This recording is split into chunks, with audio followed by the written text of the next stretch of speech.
बिल्कुल, ये बात जो चेंज आना चाहिए, जो चेंज आया है, इसी की वजह से आज हमें ये भुगतान भुगतना पड़ रहा है। उस समय सीता, सती अनुसुईया, सावित्री, राजा हरिश्चंद्र, दानवीर कर्ण, इस तरह की कहानियां पढ़ाई जाती थी, इस तरह के नाटक दिखाए जाते थे, इस तरह की लीलाएं दिखाई जाती थी, जिससे बच्चे में जब वो बड़ा हो रहा होता, शैशवावस्था में आ रहा होता, तो उसमें ये बातें आती थी, ये पढ़ते थे, पन्नाधाय की कहानी पढ़ते थे। लेकिन आज ऐसा कुछ नहीं, आज वो बटन दबाता है और पता नहीं उसके सामने क्या क्या निकल आता है, वो कोने में खड़े होकर देखने लगता। परिवार वाले सोचते हैं कि बहुत बड़ी कंप्यूटर में एजुकेशन, बहुत बड़ा शिक्षित है बेटा, तू अलग कमरे में जाके पढ़ ले। पहले ऐसा नहीं होता था ना, भी पहले के विधायक भी ऐसे नहीं होते थे, जो आपने कर्नाटक में भी देखा। कर्नाटक में 2 विधायक विधानसभा के अंदर अपने टैब पर ब्लू फिल्म देख रहे थे। ये कौन सी संस्कृति की बात कर रहे थे? उस समय कर्नाटक राज्य में जब एक तरफ उस जगह, एक जगह पे उन्हीं के विधानसभा क्षेत्र में पाकिस्तान का झंडा फहराया जा रहा था, और वो विधानसभा में बैठे सम्मानित विधायक, मैं उन्हें कहूंगा अपनी भाषा में, वो वहां पर टैब पे ब्लू फिल्म देख रहे थे। क्या उनकी बहनें नहीं है? क्या उनकी बेटियां नहीं है? क्या उनके विधानसभा क्षेत्र में बहनों और बेटियों का अकाल आ गया है? क्या उन्हें बहन और बेटी के सम्मान की इज्जत नहीं पता? उसमें वो किस ब्लू फिल्म में क्या रूप देखना चाहते थे? और विधानसभा, जबकि संसद और विधानसभा का एक एक मिनट लाखों रुपए का होता और कीमती होता है, वो देश और प्रदेश के लिए बहुत मजबूती भी देता है, लेकिन वहां पर ये चीज देख रहे थे। उस पर क्या किया सरकार ने? उस पर हमारे लोगों ने क्या किया? अगर उस पर भी कठिन कानून बनाया जाता, अगर उस पर कठोर उन्हें दंड दिया जाता, तो शायद ऐसी आज शर्मनाक और दर्दनाक घटनाएं नहीं होती। आज हमारी बहादुर बेटी अपनी जीवन लीला समाप्त नहीं करती। यह बिल्कुल निश्चित रूप से है। हम दंड प्रक्रिया को अपनाएं, दंड प्रक्रिया को व्यवहार में लाएं। फांसी क्यों लटकाई जाती? जिससे देखकर उसको लोग नसीहत लें, उससे सीखें, डरें। जेल क्या है? कारागार गृह क्या है? वो सुधार गृह है। उसको सुधार गृह क्यों बोला जाता है? कि उसमें रह के व्यक्ति सुधरे, उसे ऐसे अवसर, उसे ऐसे दंड दिए जाएं कि उसमें सुधार हो, उसमें बदलाव हो, उसमें परिवर्तन हो, उससे लोग सीखें, नसीहत लें। हमारे पास वक्त की भी कमी है, बिल्कुल हम मानते हैं कि आप कहीं ना कहीं कि सुधार की जरूरत है, कठोर दंड की जरूरत है। बार बार हमारे तमाम मेहमान मीरा जी भी और शोभा जी भी लगातार एक बात और थोड़ी सी कहूंगा। एक तरफ जया बच्चन जी संसद में रो रही थी,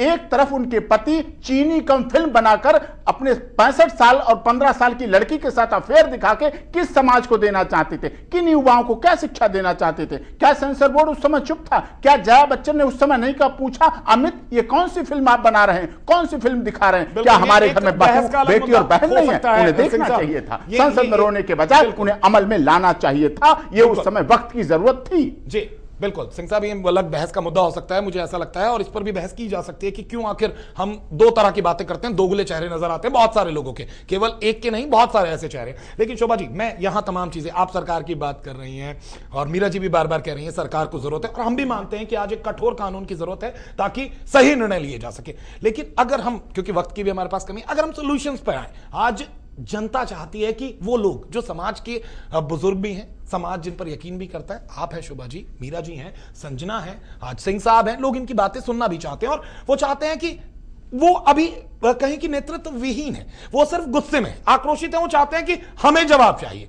लेकिन क्या हम उनके लिए कोई हल पैदा कर सकते हैं? उन्हें भी सोचने पर मजबूर कर सकते हैं कि हमें आज जरूरत क्या है? हम सरकार को मानते हैं, सरकार को कड़े कदम उठाने होंगे, और जो वादे किए हैं कम से कम उन्हें पूरे करने होंगे, ताकि जल्द से जल्द निर्णय हो और आने वाले दिनों में इस पर रोक लगे। लेकिन कुछ और चीजें अगर हम खुद में अपने बदलाव लाएंगे, वो क्या चीजें हो सकती हैं? शोभा जी, मैं आपसे शुरू करूंगा ताकि मैं आगे बढ़ूं। देखिए, बिल्कुल सबसे पहले हमें शुरुआत अपने घर से ही करनी चाहिए, उसमें कोई दो राय नहीं है। लेकिन दूसरी तरफ हमारा जो क्रिमिनल जस्टिस सिस्टम है, संक्षेप में चाहूंगा, उसके अंदर भी, उसमें भी बहुत ज़रूरत है कि वो परफेक्ट होना चाहिए, खामियों से रहित होना चाहिए। पुलिस, प्रोसिक्यूशन और जुडिशरी तीनों को ही इस वक्त ज़रूरत इस बात की है कि वो ऐसे सिस्टम को लाएं जिसके अंदर जो भी अपराधी है उसको त्वरित, तुरंत और सही सजा, कड़ी सजा मिले। मीरा जी, मुझे लगता है कि कहीं ना कहीं ट्रांसपेरेंसी ज़्यादा है, सरकार क्या कर रही है और किस तरह से वो चीज़ों को हैंडल कर रही है, इससे लोगों में विश्वास बढ़ेगा। पारदर्शिता जरूरी है। जिस तरह से, जैसे इसी केस में अगर हम लें, जिस तरह से उसको रात के 1 बजे सिंगापुर के लिए ट्रांसफ़र किया गया, वहाँ पर बहुत से लोग इकट्ठे थे, उनको बताया नहीं गया कहाँ लेके जा रहे हैं, जैसे जो भी चीज़ है, मतलब पूरे घटना चक्र में एक इतनी बड़ी घटना होने के बाद भी सर जो एक तुरंत देश के सामने एक रिएक्शन आना चाहिए था गवर्नमेंट की तरफ से, एक मजबूत वो हो कि भाई हम करेंगे। मतलब आप कहते हैं कि अगर सरकार के काम में पारदर्शिता हो तो बहुत हद तक लोगों को विश्वास होता है। से हाँ, लोगों को जब विश्वास होगा अपनी चुनी हुई सरकार पर, तो मुझे लगता है कि इस तरह का माहौल बनेगा कि अपराधी भी बहुत कुछ दरिंदगी करने से डरेंगे। बिल्कुल। संजना, आपसे भी संक्षेप में चाहूंगा, आपके हिसाब से जिस तरह से बातें करी, शोभा जी ने कहा, मीरा जी ने कहा, आपको क्या लगता है, क्या वो संक्षेप में हो सकता है आपके हिसाब से कि एक ये बदलाव अगर किया जाए तो कुछ फर्क पड़ सकता है? आई थिंक हमें थोड़ी चीज तुरंत करनी चाहिए। एक, जो रोल मॉडल्स हैं हमारे नेता लोग, वही एग्जाम्पल सेट करने, क्योंकि वो उन्हीं को देख के बाकी मासेस भी उनका जो रीति रिवाज वही फॉलो करते हैं, तो वो रोल मॉडल्स बनना बहुत जरूरी है। दो, सेंसरशिप बहुत जरूरी है मीडिया में और I mean advertisements, music, movie, सब में। एंड सबसे ज्यादा जो है आई थिंक हमारा ट्रेडिशंस, कल्चर, वैल्यू सिस्टम, ये हमें ज्यादा वो याद रखने की जरूरत है जो संस्कार में मिले हैं, हमें उन्हें भूल नहीं जाना चाहिए पश्चिमी सभ्यता को देख के। सिंह साहब, संक्षेप में चाहूंगा आपसे भी। इसमें न्याय व्यवस्था स्पीडी होनी चाहिए, जल्दी लोगों को न्याय मिलना चाहिए, दंड प्रक्रिया जल्दी हो, लंबित ना हो। जिस तरह से अफजल की फांसी लटकी हुई, लोग नसीहत लेते हैं, हमसे एडवोकेट होने के नाते सुप्रीम कोर्ट लोग पूछते हैं, उसको तो फांसी हुई नहीं, आप मेरी फांसी की अपील तो डाल ही दीजिएगा, कोई बात नहीं, जब देखा जाएगा। ये लोगों की भावना खत्म होना चाहिए। न्याय स्पीडी हो, त्वरित हो, अच्छा हो, सुदृढ़ हो, व्यवस्थित हो, निर्भय हो। रेप केसों में लोग कहते हैं बरी हो जाते हैं, शोभा जी ने भी कहा, मीरा जी ने भी कहा, संजना जी, लोगों की धारणा है। इसके पीछे कारण होता है, मैं लीगल बात बताना चाह रहा हूं, उसके पीछे कारण क्या है? कंप्लेनेंट होस्टाइल हो जाती है, उसके बयान बदल जाते हैं, पुलिस मजबूर हो जाती है क्योंकि वो अपने बयान से मुकर जाती है। वो होता क्यों? क्योंकि समय लग जाता है, बहुत समय लगने में शिकायतकर्ता कहीं ना कहीं उससे अपना तारतम्य बना लेता है और वो केस खत्म होता है। पुलिस उस समय तो इस समय, और शराब पर प्रतिबंध लगाना चाहिए।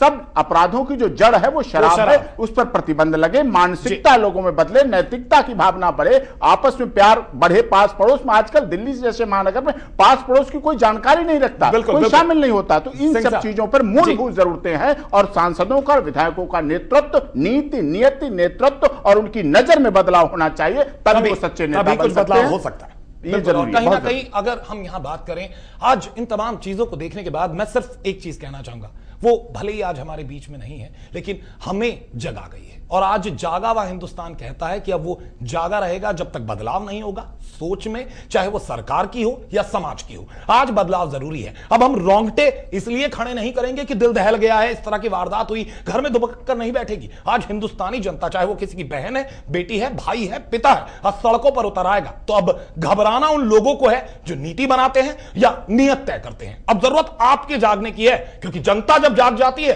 तो अच्छी अच्छी सरकारें और अच्छी अच्छी कुर्सियां हिल जाती हैं। तो जरूरत है सही समय पर सही कदम उठाने की। और जाते जाते सिर्फ इतना कहूंगा, मैं एक बार फिर से अपनी उस बहन से माफी मांगना चाहूंगा। हम तुम्हें बचा तो नहीं पाए लेकिन तुम्हारी लॉ को मशाल बनाकर ही दम लेंगे। आप तमाम लोगों का बहुत बहुत शुक्रिया, आप हमारे इस खास कार्यक्रम में आए। संजना आपका भी, सिंह साहब आपका भी, और शोभा जी, मीरा जी आपका बहुत बहुत शुक्रिया। और मैं यहां अपने तमाम मेहमानों से भी एक वादा लेना चाहूंगा कि अभी इस चीज को खत्म ना करें। सिर्फ चंद मिनटों की, चंद लम्हों की ये बात नहीं है। जब जब जहां जहां इन्हें जरूरत लगे या जहां जहां इन्हें लगे कि हां यहां जरूरत है, तो हम भी इनके साथ हैं। और ये भी देश की हर महिला, हर उस इंसान के साथ खड़े हों जो घबराया है और जिसे डर है कि वो सुरक्षित है। इसी के साथ एक छोटा सा ब्रेक के बाद BMH न्यूज पर खबरों का सफर बदस्तूर जारी रहेगा।